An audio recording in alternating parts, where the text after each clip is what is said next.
después diremos Shema Israel y vamos a leer el Salmo 114. Recuerden, estamos en la fiesta, que es Hamatzot, la fiesta de los panes sin levadura. Así que vamos a leer este precioso Salmo porque estamos en esta preciosa fiesta. Hagamos oración, amados hermanos.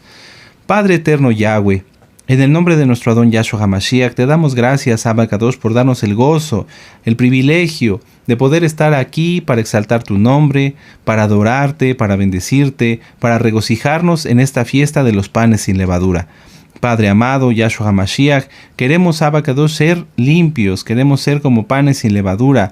Ayúdanos, Abba Kadosh, para poder seguirnos examinando y seguirnos purificando, seguirnos santificando para ser más agradables ante ti. Abba Kadosh, sean atados, sujetados todos los hombres fuertes y demonios echados fuera en el nombre bendito y poderoso de Yahshua HaMashiach. No tienen parte, Abba Kadosh, en este lugar ni en los hogares de nuestros hermanos y hermanas. Abba Kadosh, te pedimos que seas tú quien nos hable. Enmudece todo espíritu que no exalte tu nombre. Solamente queremos escuchar tu preciosa voz. Sigue bendiciendo, por favor, la voz de nuestro amado Naví, Dr. Javier Palacios Elorio. Bendícelo a él, a su familia, a toda la Keilah Gozo y Paz, local y mundial. Abba Kadosh, por favor, ministranos. Nos ponemos en tus benditas manos, Abba Kadosh. Queremos escuchar tu voz. En el nombre bendito y poderoso de nuestro Adón Yahshua HaMashiach. Omen, Beomen. Aleluya. Muy bien, ahora vamos a decir Shema Israel. Shema Israel, Yahweh Eloheinu, Yahweh Had, Beahavta Yahweh Eloheja, Bechol levaveja, ubechol nafsheja, ubechol meodeja. Escucha Israel, Yahweh nuestro Elohim, Yahweh uno es, y amarás a Yahweh con todo tu corazón y con toda tu alma y con todas tus fuerzas, en el nombre bendito y poderoso de nuestro Adón Yahshua HaMashiach. Omen, Beomen. Aleluya. Muy bien, pues espero que ya tengan abierta su Biblia, y si no, abran su Biblia en el Salmo 114. Salmo 114. ¿Por qué leemos este salmo? Porque este salmo, recuerden, es el que cantaron nuestro Adón Yahshua HaMashiach y los Shaliachim, sus discípulos. Salmo 114. Salmo 114. Amén. Verso 1. Cuando salió Israel de Egipto, la casa de Jacob del pueblo extranjero, Judá vino a ser su Mishkan e Israel su señorío. El mar lo vio y huyó, el Jardín se volvió atrás, los montes saltaron como carneros, los collados como corderitos. ¿Qué tuviste, oh mar, que huiste? Y tú, oh Jardín, que te volviste atrás. Oh montes, ¿por qué saltasteis como carneros, y vosotros collados como corderitos? A la presencia de Yahweh tiembla la tierra, a la presencia del Elohim de Jacob, el cual cambió la peña en estanque de aguas y en fuente de aguas la roca. Aleluya, en el nombre bendito y poderoso de Yahshua HaMashiach. Omen, Beomen. Y nos gozamos porque estamos en la fiesta de la libertad. Nuestro pueblo siendo libre por la mano poderosa de nuestro Adón Yahshua HaMashiach. Aleluya, no podemos dejar de exaltar al Eterno. Aleluya, toda Rabá Yahshua HaMashiach por la libertad. Toda Rabá Abba Kadosh porque no somos esclavos. Bendito Yahshua HaMashiach. Somos libres en Yahshua HaMashiach para guardar su bendita Torah. Aleluya, amados hermanos. Gózate, Israel, gózate, sí, sonríe. Ya no somos esclavos como antes del pecado y de tantas cosas que nos oprimían. No, ahora somos libres en Yahshua HaMashiach. Muy bien, amados hermanos, pues ya hicimos tefilá. Vamos a empezar de lleno con la administración. Esta tarde quiero compartirles, con el permiso de nuestro amado Naví, Dr. Javier Palacios Elorio, a quien le enviamos un gran saludo y muchas bendiciones, un tema que se titula La Puerta Abierta. La Puerta Abierta. Vamos a ver primero, para poder comprenderlo mejor, las citas clave. Vamos a Primera de Pedro. Vamos a Primera de Kefas. Primera de Pedro, capítulo 5, verso 8. Vamos para allá. Primera de Pedro, casi al final de la Biblia, para todos los nuevecitos, capítulo 5, verso 8. ¿Ya lo tienen? ¿Sí? Amén. Dice, sed sobrios y velad, porque vuestro adversario, el diablo, como león rugiente, anda alrededor buscando a quien devorar. Al cual resistid firmes en la fe, sabiendo que los mismos padecimientos se van cumpliendo en vuestros hermanos en todo el mundo. Entonces, ya saben, esta cita muchos ya la conocían, tener cuidado con el enemigo que anda como león rugiente buscando a quien devorar. Yahshua HaMashiach le reprenda. Después vamos ahora a Jeremías, vamos al libro del profeta Jeremías, en el capítulo 17, en el verso 5, y vamos a leer hasta el 8. Jeremías 17, capítulo 5, verso 8. Amén. Dice: así ha dicho Yahweh: maldito el varón que confía en el hombre, y pone carne por su brazo, y su corazón se aparta de Yahweh. Será como la retama en el desierto, y no verá cuando viene el bien, sino que morará en los sequedales, en el desierto, en tierra despoblada y deshabitada. Bendito el varón que confía en Yahweh y cuya confianza es Yahweh, porque será como el árbol plantado junto a las aguas, que junto a la corriente echará sus raíces, y no verá cuando viene el calor, sino que su hoja estará verde, y en el año de sequía no se fatigará ni dejará de dar fruto. Amén. Vamos a ver una última cita. Vamos a Mateo 12. Vamos a Mateo 12, en el capítulo 12, en el verso 43. Matillahu, capítulo 12, en el verso 43. Amén. Mateo 12, 43 dice: cuando el espíritu inmundo sale del hombre, anda por lugares secos, buscando reposo y no lo halla. Entonces dice: volveré a mi casa de donde salí, y cuando llega la halla desocupada, barrida y adornada. Entonces va y toma consigo otros 7 espíritus peores que él, y entrados moran allí, y el postrer estado de aquel hombre viene a ser peor que el primero. Así también acontecerá a esta mala generación. Y son palabras de nuestro Adón, Yahshua HaMashiach.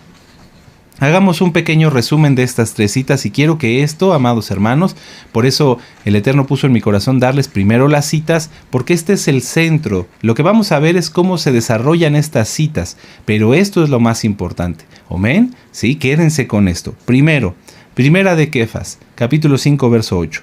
El enemigo, Yahshua Mashiach le reprenda, está como león rugiente buscando a quien devorar. Hay que ser sobrios y valientes y resistirlo. ¿Amén? Pero no en nuestras fuerzas ni haciendo guerra espiritual como en las denominaciones, no, en santidad. Pero hay que tener presente esto, que anda como león rugiente buscando a quien devorar. Yahshua Mashiach lo reprenda. Jeremías 17. No confiar en el hombre, no confiar en nuestras fuerzas, no confiar en nuestras ideas, no confiar en nada que no sea Yahshua HaMashiach, porque si confiamos en Yahshua HaMashiach, seremos como un árbol plantado junto a corrientes de aguas, como dice el Salmo 1. Y Mateo 12:43, no abrirle la puerta al adversario, porque si dice aquí, porque si un enemigo, un adversario, un espíritu inmundo, busca volver a la persona que poseyó antes, ¿sí? a nosotros, si quisiera regresar, que no encuentre una casa abierta, no, que encuentre la puerta bien cerrada, porque si entra un enemigo, si tú, amado hermano, hermana, le abres la puerta al adversario, leámoslo otra vez, va y toma consigo otros 7 espíritus peores. Y hay un tema que se titula así, 7 espíritus peores, por nuestro amado Naví, Dr. Javier Palacios Elorio. Búsquenlo, repásenlo. Es muy importante que no tengamos ni un poquito de levadura, ni nada de levadura. Recuerden lo que está escrito en la bendita Torá.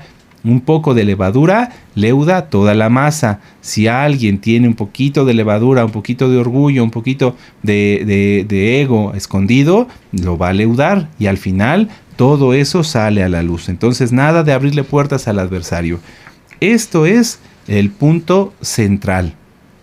Por eso es que vamos a estudiar este tema en la gran fiesta de los panes sin levadura, para que nosotros veamos a través de la historia de nuestro pueblo cómo es que un poquito de levadura terminó destruyendo a toda una nación. Entonces vamos a empezar con estas diapositivas, vamos para allá, vamos a verlas. Miren, nuestro pueblo ha pasado a lo largo de la historia diferentes etapas, en las cuales ha sido conquistado, perseguido y oprimido. Pero también ha luchado y visto la mano poderosa de nuestro Elohim, defendiéndole de todos aquellos que buscan el mal. Hoy vamos a hacer un recuento histórico y aprenderemos la importancia de no tener puertas abiertas, y la repercusión que tiene el abrir puertas no solo en la vida de uno, sino en toda una nación. Si ustedes pueden ver en el extremo izquierdo de su pantalla, dice ahí 586 antes de Yahshua HaMashiach, los babilonios conquistan Jerusalén. ¿Por qué se dio la conquista de Jerusalén por parte de los babilonios? Recordemos que había pecado, había varios pecados. Repasamos en la parashá anterior, ¿sí? En la Haftará Ahareimot, que uno de los pecados más graves era el derramamiento de sangre, el incesto y la idolatría. Ahí están señalados. Además de muchos otros pecados, se habían olvidado del Eterno. Entonces, los babilonios conquistaron Jerusalén en el 586 antes de nuestro Adón Yahshua Mashiach y quedaron bajo el dominio de los babilonios. Fueron expulsados. Recuerden que algunos fueron llevados también hacia la diáspora. Uno de ellos, por ejemplo, el profeta Daniel. Amén. Entonces vamos a tener esto bien presente. Amados Sahim, era el imperio babilónico. ¿Sí? Este era el imperio babilónico. Ustedes pueden ver cómo se dispersaron desde Elam, ¿sí? Hacia adelante, y todo lo que está en color rosado es lo que conquistaron, entre ellos pues Jerusalén. Amén. Bueno, vamos a continuar porque hay mucho que estudiar. Después de que los babilonios conquistaron Jerusalén y expandieron su territorio, en el 539 antes de nuestro Adón Yahshua Mashiach, los persas conquistaron a los babilonios. ¿Sí? Los persas conquistaron a los babilonios. Y entonces Judea y Jerusalén quedaron bajo el dominio de los persas. Vamos a repasar, vamos despacito para que todos podamos entenderle. En el 586 llega Nabucodonosor y conquista Jerusalén, conquista Judea. En el 539, los persas derrotan a los babilonios y entonces se quedan con todas sus posesiones, ¿verdad? Con todo su imperio. Entre ellos, Judea y Jerusalén. Ahí ustedes lo pueden ver. ¿Qué pasó mientras los persas estuvieron siendo dueños de toda esa porción del mundo, de toda esa tierra? Ahí se desarrollaron los hechos de Esther, Esdras y Nehemías. Ciertamente el Eterno puso en el corazón de Ciro, ustedes ya lo pueden revisar en todos esos preciosos libros que están ministrados en este canal por nuestro amado Naví.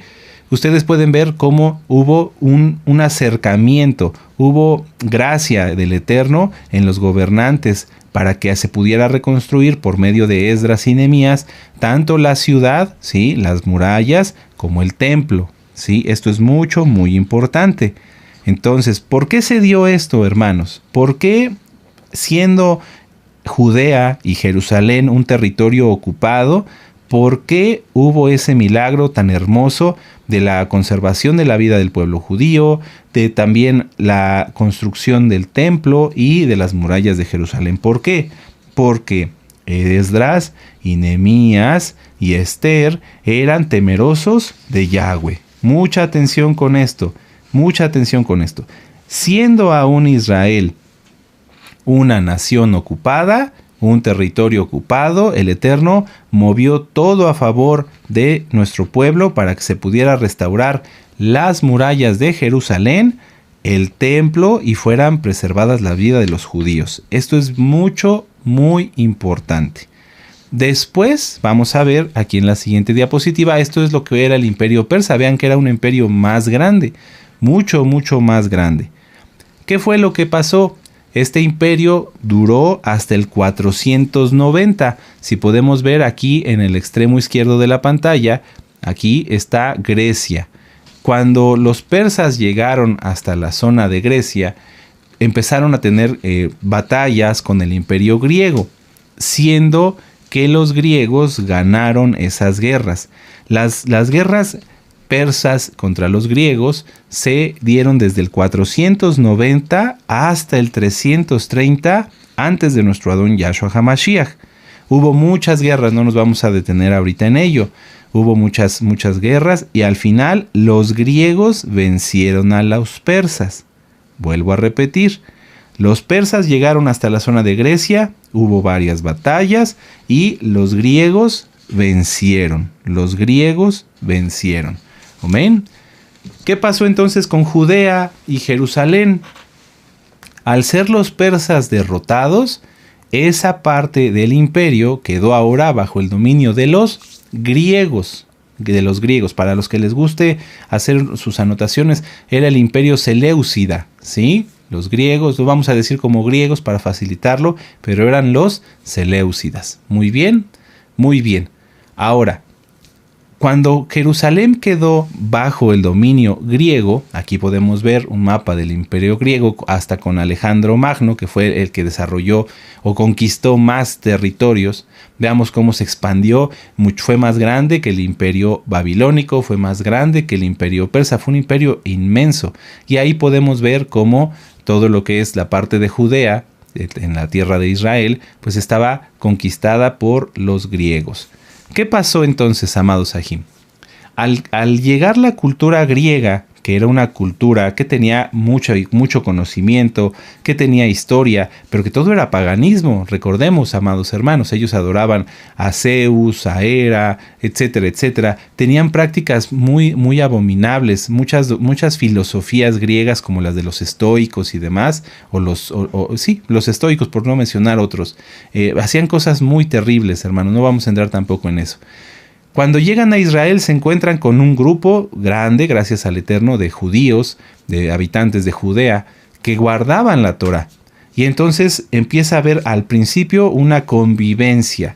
Los judíos toleraban a los griegos toleraban a los judíos, pero no puede darse eso durante mucho tiempo, porque son culturas totalmente opuestas. El helenismo, con sus dioses falsos, con su adoración al cuerpo, con las olimpiadas, con su sexualidad desordenada y desenfrenada, no podía convivir en el mismo espacio que la bendita Torá. Y siendo que los griegos eran quienes tenían el poder porque eran los conquistadores, empezaron a tener un choque muy grande y a buscar oprimir, es decir, a buscar hacer que los judíos dejaran la Torá y se volvieran al helenismo, se volvieran a la cultura griega. Prohibieron la Torá. Estaba prohibido guardar el Shabbat, estaba prohibida la circuncisión, estaba prohibida la dieta kosher, y esto provocó un gran descontento entre los judíos, porque ya no tenían oportunidad de seguir teniendo su identidad, sino que tenían forzosamente que asimilarse. Vamos a repasar una línea del tiempo. En el 332 Alejandro Magno conquistó la región de Judea y ahí comenzó el helenismo en Israel. Esto es muy importante. Por eso después, en los tiempos de nuestro Adón Yahshua y demás, dice que había judíos griegos, porque estos judíos griegos eran judíos o descendientes de judíos que se habían helenizado. En el 323 muere Alejandro Magno y entonces el imperio, tan grande que vimos en la imagen anterior, se divide entre sus generales y Judea queda bajo el control de los Ptolomeos en Egipto. En el año 200 los seleucidas, liderados por Antíoco III, derrotan a los Ptolomeos y toman el control de Judea. En el 175, Antíoco IV Epífanes asume el poder e impone políticas de helenización estrictas, incluyendo la prohibición de lo que ya dijimos, guardar Torá, comer kosher, la Brit Milá. En el 168, antes de nuestro Adón Yahshua Mashiach, se profana el templo de Jerusalén y en el altar se pone a Zeus, se pone una estatua de Zeus. Yahshua Mashiach reprenda todo eso. Esto provocó muchos problemas en Judea, en Israel, y entonces en el 167 inicia la revuelta macabea liderada por Matatías. Matatías era un Cohen para los nuevecitos, un sacerdote, lo correcto es Cohen, y sus hijos. Ahorita lo vamos a ver más adelante. Matatías lidera esta resistencia junto con uno de sus hijos que es muy conocido como Judá Macabeo. Judas Macabeo retomó Jerusalén y purificó el templo, evento que da origen a la festividad de Hanukkah, cuando la luminaria duró 8 días. Y a eso después vamos a hablar, porque Hanukkah no es una festividad de las que debamos de guardar, porque no está en Levítico 23. Y conforme vamos a ver en el tema, esta festividad también está influenciada por mantener el poder que los macabeos o asmoneos, que son lo mismo, macabeos o asmoneos, querían tener sobre el pueblo. En el 142 se dio el fin de la dominación seleucida en Judea y el establecimiento de la dinastía asmonea, marcando la independencia judía. Es decir, del 142 en adelante, ya Israel era una nación dirigida por los asmoneos, ya no por los griegos, pero libre yo no diría que totalmente. Antíoco IV Epífanes fue un rey griego, Seleucida, conocido por su intento de helenizar Judea de manera forzada. Este rey implementó políticas que prohibían la Brit Milá, la dieta kosher y guardar el Shabbat. Profanó el templo de Jerusalén al instalar un altar dedicado a Zeus y exigía sacrificios diarios a los dioses griegos, lo que provocó una gran resistencia entre los judíos. Su opresión fue el detonante de la revuelta macabea liderada por Matatías y sus hijos, quienes lucharon por la recuperación de la restauración de la libertad religiosa y la independencia de Judea. A estas guerras se les conoce como la Guerra de los Macabeos, que fue desde el 167 hasta el 160 antes de nuestro Adón Yahshua Mashiach. Fue una revuelta liderada por la familia de los Macabeos contra el imperio griego, que intentaba imponer la cultura y la religión griega en Judea. La rebelión comenzó cuando Antíoco IV Epífanes prohibió, ya lo que dijimos, toda el Shabbat, la Brit Milá, etcétera, etcétera, y profanó el templo. El conflicto terminó con el establecimiento de la dinastía Asmonea, es decir, los Macabeos, la familia de Matatías, empezó a reinar sobre Jerusalén, marcando la independencia de Judea por un tiempo. ¿Y por qué digo un tiempo? Esto es muy importante. Porque en la historia nos han dicho, bueno, Judas Macabeo, Matatías y Judas Macabeo, ellos reinaron e hicieron que Israel fuera una nación independiente, etcétera, etcétera. Pero vamos a ver que no es así. No es así del todo. Voy a retomar algo para que puedan hacer la comparación más importante. En el tiempo del Imperio Persa, nuevamente, en el tiempo del Imperio Persa hubo varones justos, Esdras, Nehemías, temerosos de Yahweh, que oraron, ayunaron, buscaron al Eterno, hicieron todo conforme a la Torá, y el Eterno entonces movió la mano poderosa, su mano poderosa a favor de ellos, para que se regresara a Israel, se reconstruyera el templo y las murallas. Aquí se levantó un grupo de varones, Matatías, Judas Macabeo, Jonatán, etc. Pero vamos a ver ellos qué fue lo que hicieron a diferencia de Esdras y Nehemías. ¿Sí? Esto es muy importante. Entonces, termina la revuelta macabea en el 167 antes de nuestro Adón Yahshua HaMashiach. Bueno, entonces vamos a ver qué fue lo que pasó después. Los asmoneos, también conocidos como macabeos, se proclamaban reyes y sumos kohanim, debido a su papel central en la revuelta contra el dominio seleucida, es decir, contra el dominio griego, y la posterior independencia de Judea en el siglo II.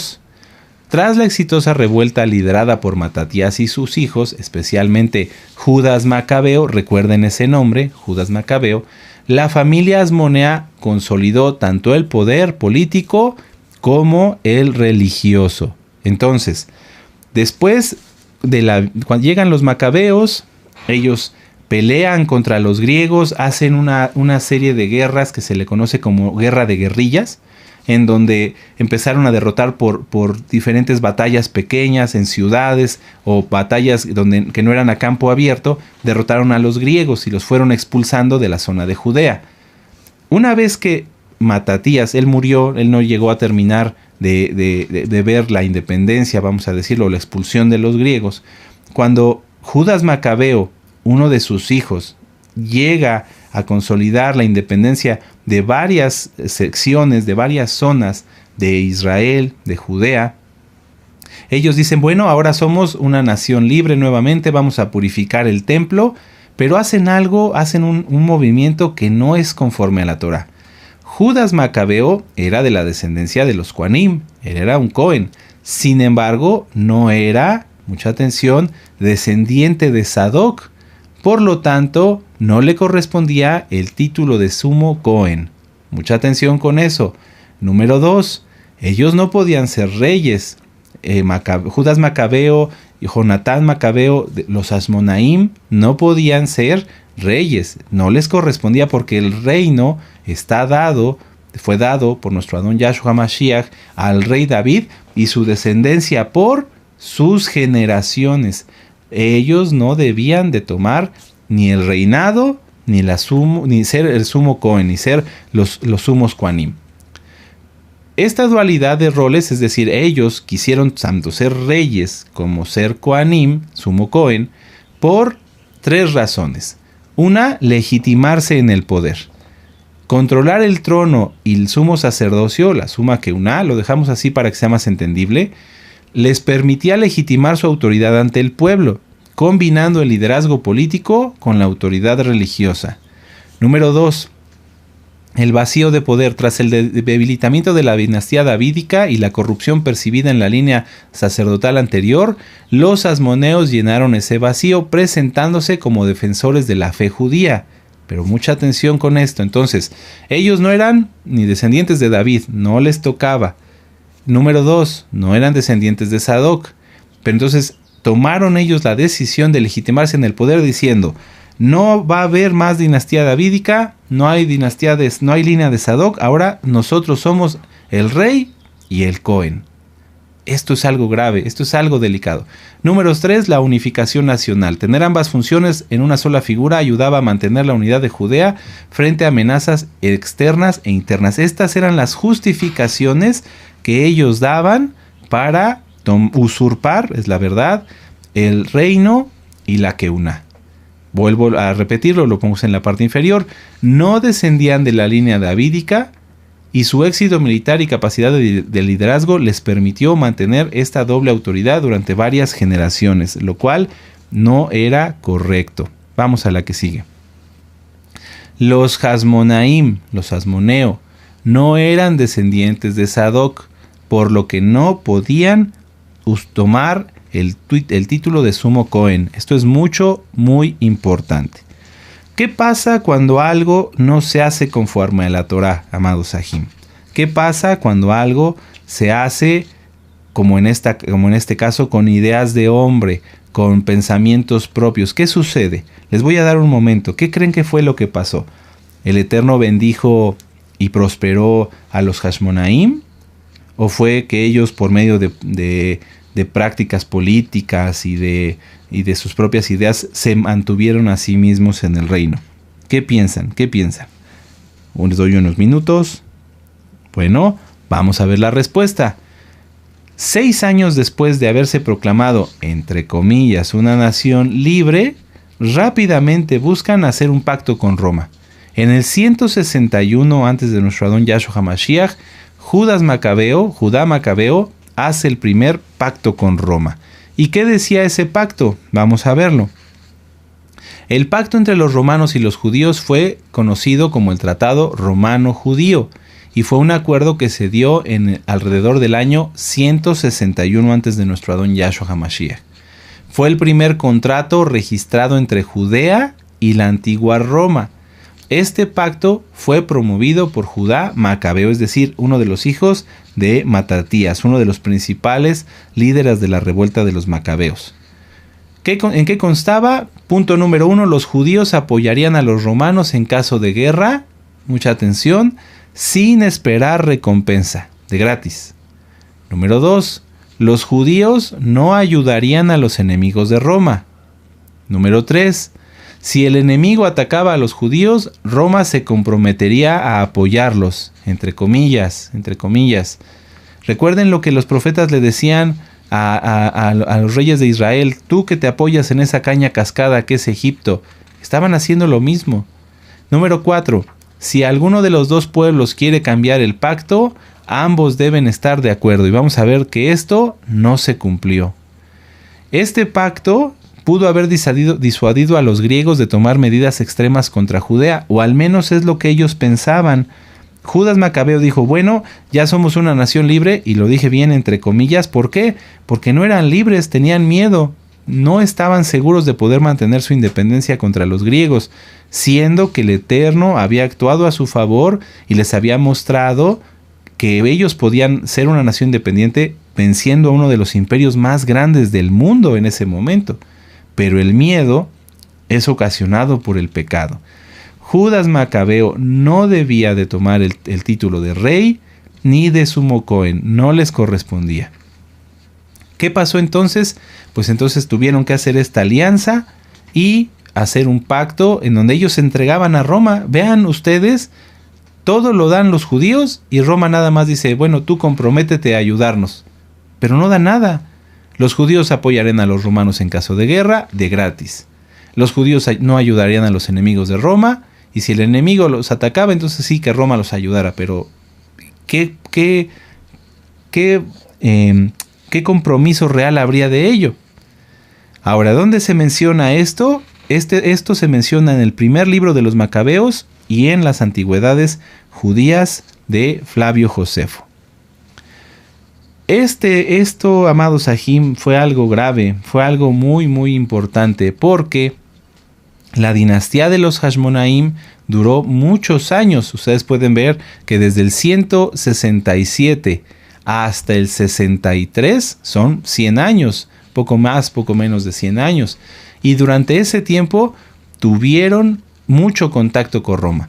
En el 143 antes de nuestro Adón Yahshua HaMashiach, Jonatán, uno de los hijos de Judá Macabeo, envió una delegación a Roma, incluso envió regalos. Se narra en los escritos que esta delegación de judíos llegó con un escudo de 100 kilos de oro, de peso, ¿sí? Como regalo a los romanos, para mostrar su fidelidad. En el 134, la guerra de los Macabeos termina, y entonces Jerusalén queda bajo el dominio total de los Hashmonaim. Pero antes ya se habían entregado a Roma. Vamos a volverlo a repasar. La guerra de los Macabeos, la revuelta de los Macabeos, inicia en el 167. En el 167, ahí comienza esta revuelta. Liberan Jerusalén y rápido, en el 161 hacen el primer pacto con Roma.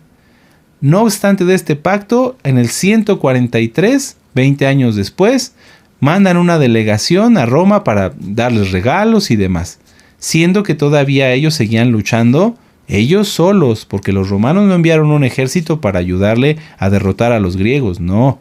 Ellos solos siguieron luchando y hasta el 134 queda libre totalmente Jerusalén y la zona de Judea, y quedando a cargo de los Hasmonaim, de los Hasmoneos. Esta dinastía de los Hasmonaim siguió siendo rey y sumo Cohen. Ya vimos algo que no les correspondía entre ellos, ¿sí? Ahorita vamos a ver un árbol genealógico. Pero en el 63, en el año 63, dos de los Hasmonaim, se empezaron a pelear el trono. Y entonces dijeron, vamos a llamar a Roma para que nos ayude. Aquí vamos a ver el árbol genealógico. Matatías fue el primero, el que empezó con la revuelta de los Macabeos. Él mató a un judío que se había asimilado y a un oficial griego cuando lo querían obligar a hacer un sacrificio para los dioses griegos. Él dijo no, entonces los mató y de ahí comenzó la revuelta de los Macabeos. Matatías muere durante estas guerras contra los griegos y se queda a cargo Judas Macabeo junto con sus hermanos Juan, Simón, Eleazar y Jonatán. ¿Sí? Los que toman más relevancia en la historia son Judas Macabeo, Judá Macabeo, Jonatán y Simón, ¿sí? Mientras que los demás no tienen un papel tan activo. Judas Macabeo muere también en batalla y solamente de Simón surge descendencia. Aquí lo podemos ver, está Matatías, Judá y Juan Hircano, Yohanan, que se proclamó a sí mismo sumo Cohen y etnarca, es decir, rey de Judea desde el 135 al 104. De Juan Hircano, de Yohanan Hircano, tienen 5 descendientes. Aristóbulo I, Salomé Alejandra, Alejandro Janeo, Antígono y Absalón. De Salomé Alejandra, ella tiene 2 hijos, Hircano II y Aristóbulo II. Ellos eran hermanos. Ellos, al ser contemporáneos, dijeron, bueno, yo quiero ser rey. Y el otro dijo, yo también. Entonces empezaron a pelearse el trono. Si pueden ver ahí, se intercalan. En donde dice Hircano, dice sumo Cohen del 76 al 66 y del 63 al 40. Y rey del 67 al 66 y del 63 al 40. Y luego Aristóbulo II dice sumo sumo Cohen y rey de Judea del 66 a 63. ¿Qué fue lo que pasó? Había pugnas, estaban peleando ellos el poder. No, ahora me toca a mí, no, ahora yo soy rey, no, ahora yo soy sumo sacerdote, sumo Cohen. Y como no se podían poner de acuerdo y había muchos intereses de por medio, económicos, militares y demás, ¿qué fue lo que hicieron? Llamaron a Roma. Dijeron, bueno, tú y yo no nos podemos de acuerdo, vamos a buscar a Pompeyo, que era un general romano que estaba destacamentado en Siria, y que él decida a ver quién de los dos va a ser sumo Cohen y rey. Ellos van con Pompeyo. Este emperador romano ve que Hircano era el más favorable a sus intereses y desde Siria va con todo su ejército y sitian Jerusalén en el año 63. La conquistan y entonces dejan a Hircano, vamos a regresar al anterior, a Hircano lo dejan como rey. Él se queda con el reinado, pero ya no iba a ser un reinado independiente. Al sitiar Pompeyo Jerusalén y conquistarla, la vuelve parte del Imperio Romano. Desde ese momento ya Jerusalén ya no era una entidad independiente, ya era parte del Imperio Romano, tenían que pagar impuestos, eran un protectorado, así que podían y debían tener o permitir el libre paso de las legiones romanas, etcétera, etcétera. La dominación romana de Judea tuvo consecuencias muy devastadoras para los judíos. Como nosotros sabemos, pues la destrucción del templo, la diáspora y la persecución. Número 2, la diáspora judía. Número 3, la persecución. Hubo una serie de guerras judío-romanas que fueron terribles, de las cuales hubo millones de muertos. Y esto llevó a que Adriano prohibiera la Torá y el calendario judío y que se ordenara la ejecución de rabinos y líderes religiosos. Adriano fundó la ciudad de Aelia Capitolina en el lugar de Jerusalén y prohibió a los judíos entrar en ella. Los judíos romanos fueron sometidos a medidas económicas, es decir, a impuestos que los empobrecieron. Bueno, había un impuesto que se puso a todos los judíos. Todos nosotros sabemos que se daba el impuesto para el sostenimiento del templo, el medio shekel, que era equivalente a 2 denarios. Ese impuesto los romanos, después de la destrucción del templo, lo mantuvieron, pero en lugar de darse ese dinero para el sostenimiento del templo de Jerusalén, pues ya no había sido destruido, se empezó a utilizar para el sostenimiento del templo de Júpiter. ¡Qué terrible! Fue una humillación total, porque los Yehudim, nuestros padres, nuestros hermanos, que habían sido o que habían buscado que Jerusalén se mantuviera libre de idolatría, ahora tenían que sostener un templo pagano.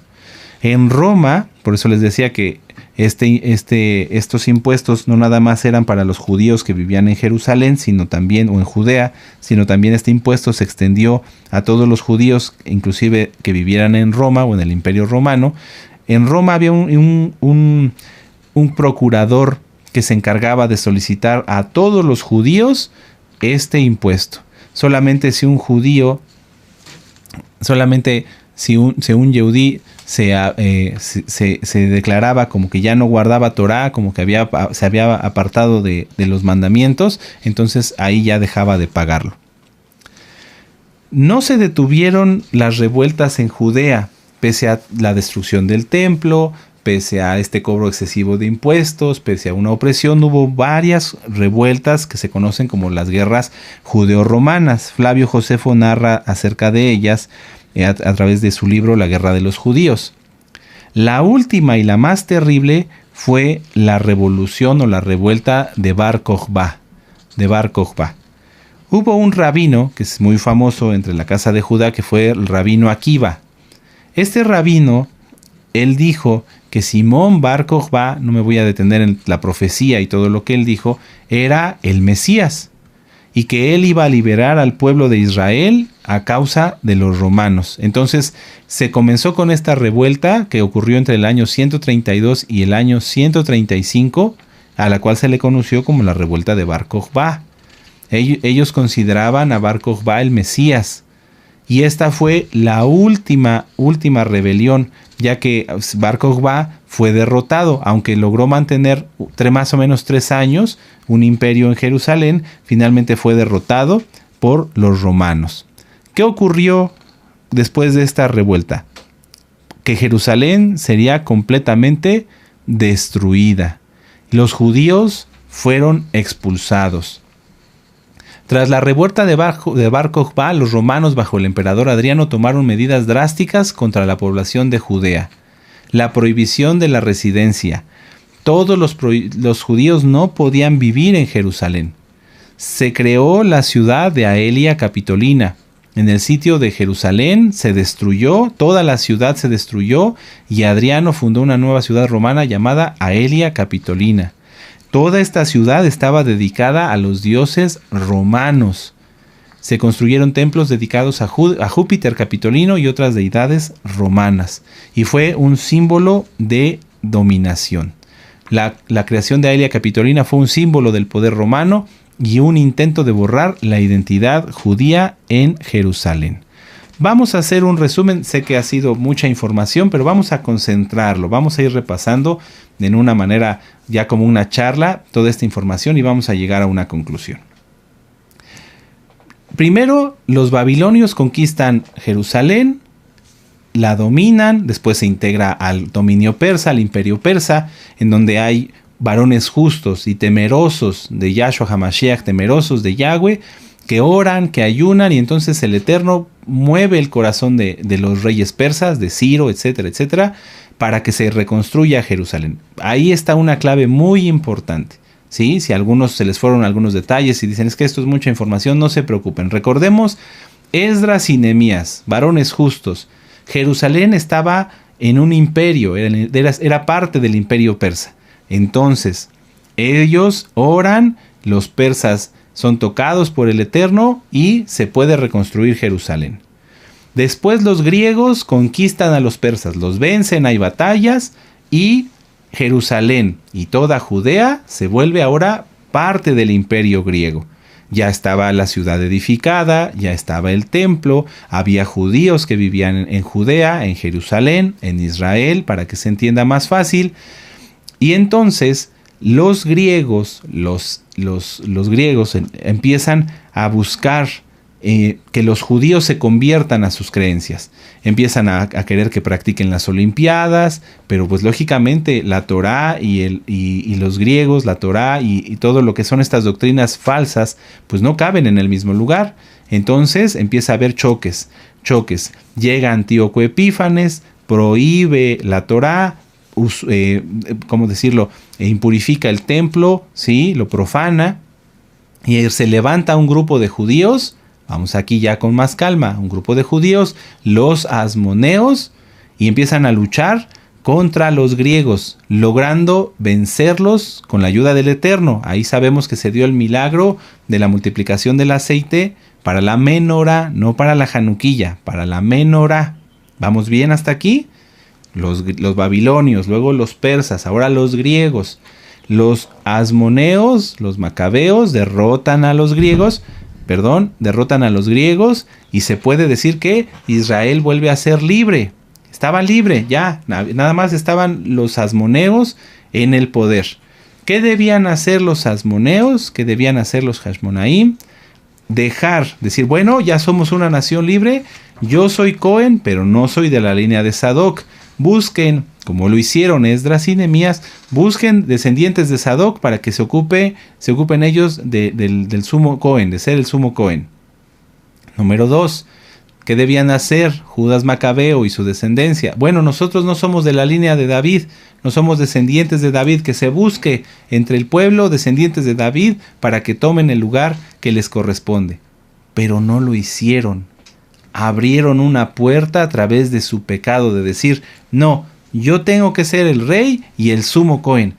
Nosotros sabemos que rey y sumo Cohen solamente hay uno. ¿Quién es? Yahshua HaMashiach. Él es rey, él es sumo Cohen y él es el profeta más grande, ¿verdad? Porque él también nos habla como profeta. Entonces, nadie puede usurpar ese lugar.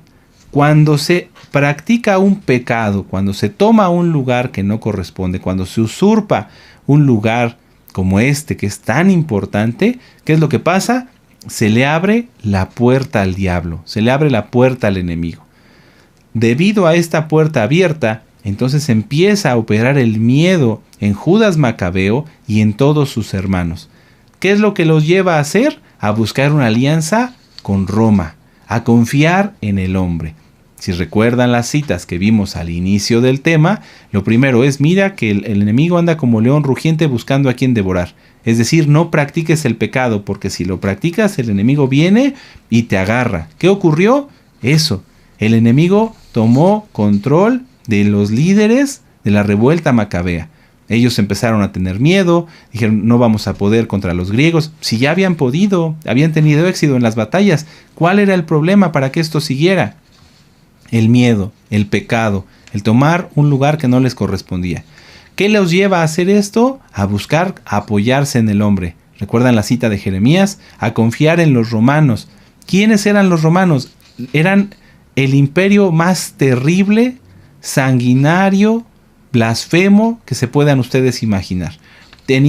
Compartían dioses con los griegos, adoraban a Júpiter, adoraban a Marte, practicaban cosas tan terribles que no quiero ahorita aquí mencionar. Adoptaron castigos como de los fenicios y los cartagineses, como la crucifixión, y crucificaban a muchísimos. De hecho, hubo muchos judíos, muchos Yehudim, que murieron crucificados por el Imperio Romano como castigo a sus rebeliones. Veamos cómo el abrirle la puerta tantito, por un pecado, porque Judas Macabeo no dijo luego, vamos a volvernos parte de Roma, pero ese pecado de tomar algo que no le correspondía lo llevó a tomar una mala decisión. Si ustedes vuelven a repasar la diapositiva acerca del pacto judeo-romano, van a ver que los judíos estaban dando todo a cambio de nada. ¿Cuánto tiempo se podía tardar una legión de Roma en llegar desde donde estaban, desde Siria a lo mejor, hasta Israel, y que fuera efectiva la ayuda que les hicieran en caso de una invasión? Podía tomar tal vez un día, 2 días, una semana, un mes. ¿Y qué tan efectivo sería? ¿Qué tan confiable sería la protección que daría un ejército a la que daría Yahweh? Nada que ver, amados hermanos. Vuelvo a repetir: si se le abre la puerta al enemigo, entra. Le dijeron a los romanos: hagamos un pacto. Nosotros nos ponemos a tus órdenes, te vamos a defender, no vamos a apoyar a tus enemigos y tú ayúdanos. Se rindieron ante el adversario. ¿Qué fue lo que pasó? El enemigo, los romanos, empezaron a tomar cada vez más ventaja. Y cuando el pueblo, cuando Aristóbulo e Hircano vuelven a tener problemas por practicar el pecado que ya venían practicando desde los tiempos de Judas Macabeo, y tener esa lucha de poder, tener ese conflicto, decir: no, yo no quiero, yo quiero ser el rey, no, yo esto y lo otro, y pleitos, permite esta división en el pueblo, que entre el enemigo directamente. Y entonces Pompeyo sitia Jerusalén ayudado por Hircano y la conquista, y desde ese momento Jerusalén, y fíjense, ahorita vamos a ir poco a poco, desde ese momento Jerusalén ya no era libre, era parte del Imperio Romano, y a pagar impuestos, y a ver y a padecer abusos por parte de las legiones romanas. Recuerden lo que está escrito y nos ha dicho nuestro Adón Yahshua Mashiach, que los romanos obligaban a llevar por 1 milla a una carga a un judío. Supongamos que iba un romano con carga en su caballo. Si a él le placía que un judío que se encontrara en el camino llevara su carga, lo debía de hacer. No importaba si el judío iba camino a la sinagoga o iba camino al templo. Si un romano se lo encontraba, le decía: llévate esto. Lo tenía que hacer. Esto es un tema, amados hermanos, enorme. Es muy grande. Es muy grande. Nos tardaríamos aquí, yo creo que 1 semana en estudiarlo, pero quiero que nos quedemos con esto. Yo le compartí a nuestro amado Naví toda esta información, y el centro del tema es: no tengamos nada de levadura. Judas Macabeo, los Hashmonaim dijeron: bueno, pero ¿qué tanto es que yo me quede como rey? ¿Qué tanto es que yo me quede como sumo Cohen si lo hago por el bien del pueblo? un poco de levadura. No les correspondía. No les correspondía, amados Sahim. Pero ¿qué hay? Es que mira, lo hago por la unidad nacional, para que todos ellos vean que somos un solo pueblo. No les correspondía. Era mejor que ellos hubieran llevando ese título de líder militar, como tal vez lo hizo como Josué, por ejemplo. Ahí tenemos un buen ejemplo.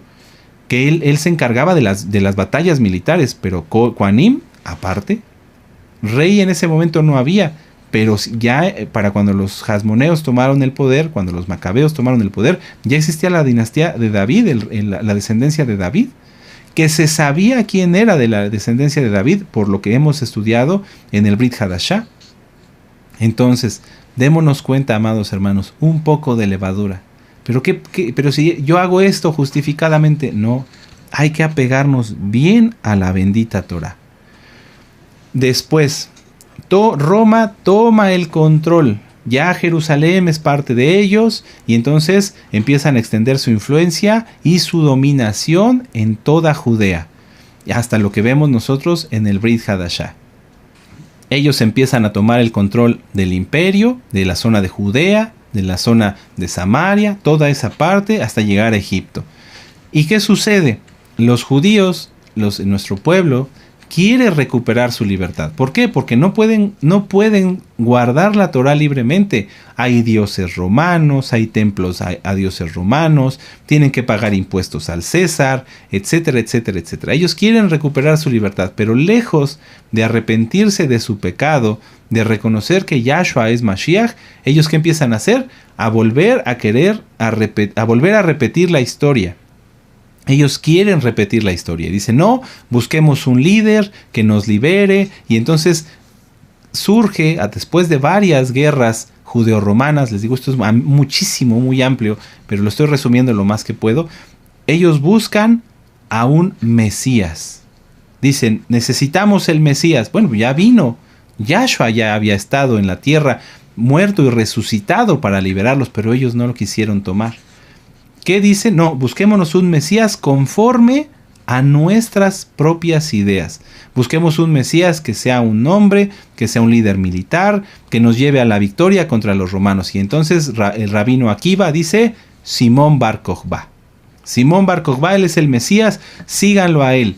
Y ¿cómo lo diré? Por causa de la situación de Roma en ese momento, que tenía varios frentes abiertos, Simón Bar Kokhba consigue vencer a los romanos 3 años. Pero ese hombre había usurpado un título que no le correspondía, como lo hicieron los Hasmoneos.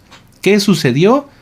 Con la primera usurpación de los Hasmoneos, dominación romana. Con la usurpación del título de Mesías de Simón Bar Kokhba, la desaparición y destrucción completa de Jerusalén. Una vez que los romanos derrotan a Bar Kokhba, no dicen, ya lo derrotamos y ahora todos los judíos sigan viviendo en Jerusalén. No, ellos destruyen completamente Jerusalén, rompen todos barrios de casas y todo, lo destruyen completamente para formar una ciudad que se llamó Aelia Capitolina. Vamos a verlo aquí. Miren, este es el mapa, amados Sahim, de Aelia Capitolina. Si ustedes pueden ver, todo es romano. Estaba un templo para Afrodita, la torre hípico, el campo donde se guardaba o se resguardaba la 10ª legión romana, y en el monte del templo construyeron un templo a Júpiter. Ya no había más presencia judía en Jerusalén. Todos los judíos expulsados, todos los judíos que vivían ahí habían perdido su tierra, sus casas, y todo fue destruido. Porque usurparon el título de Mesías, porque siguieron a un hombre y rechazaron al verdadero Mashiach. No quisieron deshacerse de su levadura. Ya no había más. Por eso, amados hermanos, vamos a la que sigue. Hoy cuando se escarba o se hacen excavaciones en Jerusalén, lo primero que sale son cosas romanas.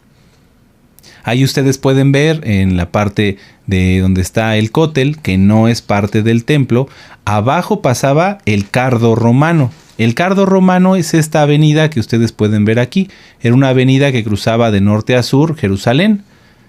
Abajo del cótel Fíjense, ahí se da uno cuenta que no es parte del templo, ni es lo que ellos, nuestros amados hermanos de la casa de Judá, piensan. Abajo inmediatamente, vean cuántos metros están estructuras, edificaciones romanas, el cardo romano. En la fotografía del lado derecho dice excavaciones de una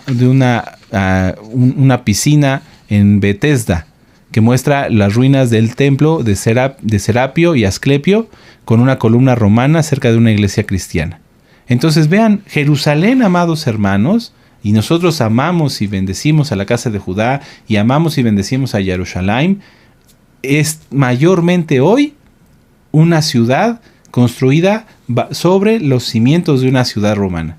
Todo lo anterior, amados Sahim, todo lo anterior, todo lo que fue previo o durante el tiempo de nuestro Adón Yahshua HaMashiach fue destruido. Ya no había nada más, amados hermanos. Por eso es que cuando hoy alguien viaja a Jerusalén y quiere buscar algún vestigio que dijera, bueno, es que esto es lo que vio el rey David, esto es lo que vio Esdras, Nehemías, esto es lo que vieron nuestros padres, es prácticamente imposible. Todo eso está abajo, muy abajo, tal vez cientos de metros, sobre construcciones islámicas, sobre construcciones de los mamelucos, sobre construcciones romanas, sobre construcciones de los cruzados. Prácticamente no existe. Los vestigios judíos reales de la época del segundo y aún del primer templo y aún de más atrás prácticamente están extintos, fueron destruidos. ¿Por qué? Por causa de haber usurpado el título de Mesías y habérselo dado a Bar Kokhba, quien aún hoy en día en Israel es tomado como un héroe de Israel, cuando realmente no debiera ser así. ¿Por qué? Porque debido a esta revuelta que él ocasionó, que él causó, murieron miles, si no es que millones de judíos. 2. Fueron expulsados de Jerusalén y Jerusalén fue destruida hasta los cimientos y se formó sobre ella una ciudad romana con altares romanos. Todo por un poco de levadura. Está tremendo, amados Sahim. Hay que reflexionar mucho. Todo por un poco de levadura.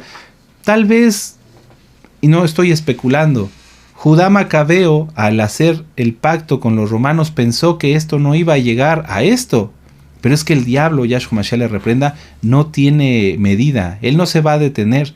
Por eso vimos la cita de Kefas, porque él está para matar, robar y destruir, y anda merodeando a ver a quién puede hacerle daño. Es así, amados hermanos. Tengamos mucho cuidado. Fíjense cómo a lo largo de la historia podemos ver que la única forma de ser bendecidos, de ser libres, es guardando la bendita Torah. Esto muchas veces no lo platican. Si tú le preguntas a un israelí o a un yehudí, te va a decir que la revuelta de los macabeos fue lo mejor y que ellos fueron bendecidos y esto y lo otro. Veamos que no. El Eterno les mostró su mano poderosa a su favor, pudiendo derrotar al imperio más fuerte, al imperio seleucida, a los griegos, mediante una guerra de guerrillas. El Eterno estuvo con ellos, pero ellos prefirieron desviarse. Por eso nosotros no celebramos Hanukkah.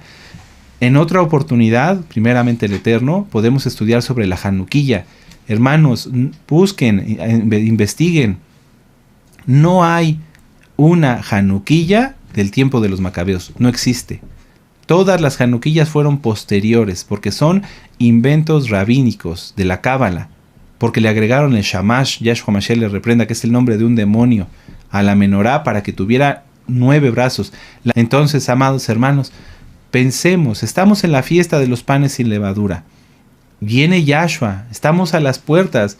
No podemos hablar ahorita de otras cosas porque queremos concentrarnos en las fiestas. Viene Yahshua, el mundo sigue girando y dando de tumbos y los conflictos y las guerras.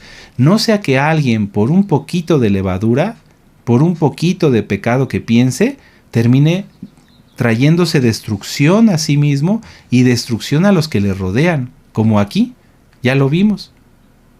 Entonces, amados Sahim, reflexionemos. Esta es la información que yo quería compartirles. Vamos a hacer una tefilá y vamos a darle gracias al Eterno y vamos a disfrutar de esta preciosa fiesta purificándonos más, aprendiendo más, conociendo más de la bendita Torah y de la historia de nuestro pueblo. Hagamos oración, amados hermanos. Padre eterno Yahweh, te damos gracias por tu palabra. Abacados, nosotros no queremos tener nada de levadura. Queremos siempre apegarnos a tu Torah, estar firmes en tu Torah y llevarla siempre por obra, Abacados. Por favor, síguenos hablando, síguenos ministrando y ayúdanos, Abacados, a despojarnos de toda levadura, a ser verdaderamente panes sin levadura y dar buenos frutos. En el nombre bendito y poderoso de nuestro Adón Yahshua HaMashiach, te damos toda Gabá por tu palabra. Omen, ve omen. Aleluya. Y ahora exaltemos